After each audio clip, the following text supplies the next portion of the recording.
High friends, welcome to யாஷிகர். சத்தியமாக எதிர்பார்க்கவே இல்லைங்க, இவங்களுக்கு இப்படி ஒரு ரசிகர்கள் கூட்டம் வந்து நம்ம விஜய் டிவியில் இருப்பாங்க அப்படின்னு சொல்லி. என்னென்னா, ரீசெண்டாக நம்மளோட விஜய் டிவியில் மிஸ்டர் அண்ட் மிஸ்ஸஸ் சின்னத்திரையோட ப்ரமோ வந்து ரிலீஸ் பண்ணியிருந்தாங்க. உங்கள் எல்லாருக்குமே தெரியும் நினைக்கிறேன். கண்டஸ்டன்ட்லாம் யார் அப்படின்னு ரிவீல் பண்ணல.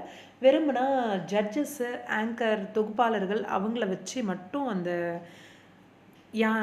ப்ரமோ வந்து ரிலீஸ் பண்ணியிருந்தாங்க. பார்த்துருப்பீங்கன்னு நினைக்கிறேன். நம்மளோட நீயா நானா கோபிநாத் சார், அதே மாதிரி ராதா மேம் வந்து ரீசெண்டாக அந்த ப்ரமோவில் வந்து ஜட்ஜாக வந்திருக்காங்க.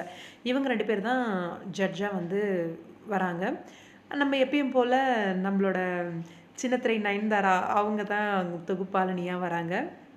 இதில் ரசிகர்களோட கமெண்ட்ஸ் என்னதான் போட்டிருக்காங்க அப்படின்னு பார்க்கலான்னு போனால், ரசிகர்கள் நான் பார்த்த வரைக்குமே 10 கமெண்ட் இருக்குது அப்படின்னா 10ல் 10 கமெண்ட்டுமே தேவதர்ஷினி மேம் ஏன் வரல, தேவதர்ஷினி மேமை வந்து கொண்டு வாங்க, அவங்க தான் இந்த ப்ரோக்ராமுக்கு வந்து ஜட்ஜு பர்ஃபெக்டாக இருக்கும் அப்படின்னு சொல்லி எல்லா கமெண்ட்டும் அப்படியே ஸ்க்ரால் பண்ணால் மொத்த கமெண்ட்டுமே தேவதர்ஷினி மேம் வேணும் அப்படின்னு சொல்லி.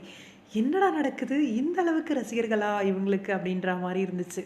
உண்மையிலேயே ரொம்பவே ஃபன்னாக, ஜாலியாக, என்டர்டைன்மெண்ட்டாக பேசக்கூடியவங்க தான். ராதா மேம் இருக்காங்க, நீயா நானா கோபிநாத் சார் இருக்கார். ஆனால் இல்லாமல் இருந்த தேவதர்ஷினி மேமை தான் கேட்டுக்கிட்டே இருந்தாங்க. விஜய் டிவி கன்சிடர் பண்ணி மிஸ்டர் அண்ட் மிஸ்ஸஸ் சின்னத்திரையில் நெக்ஸ்ட் டைம் வந்து நெக்ஸ்ட் எபிசோடில் அவங்கள கொண்டு வர்றதுக்கு வாய்ப்பு இருக்கான்னு தெரியல. கொண்டு வந்தால் நல்லாயிருக்கும். ஏன்னா இவ்வளோ ரசிகர்கள் ஆசைப்படுறாங்க அப்படின்னும் போது, ஏன்னா அவ்வளோ கமெண்ட்ஸையும் பார்த்துருப்பாங்கன்னு நினைக்கிறேன் நம்மளோட சேனலுமே. தேவதர்ஷினி மேம் மூவியில் கொஞ்சம் ரொம்பவே பிஸியாக தான் இருந்துட்டு இருக்காங்க. ரீசெண்டாக அவங்களோட பிடி சார் ரொம்பவே சூப்பராக இருந்துச்சு. எனக்குமே மிஸ்டர் அண்ட் மிஸ்ஸஸ் சின்னத்திரையில் அவங்க ஜட்ஜாக வந்தால் நல்லாயிருக்கும் அப்படின்னு தான் தோணுது. உங்களோட கருத்து என்னன்னு சொல்லுங்கள்.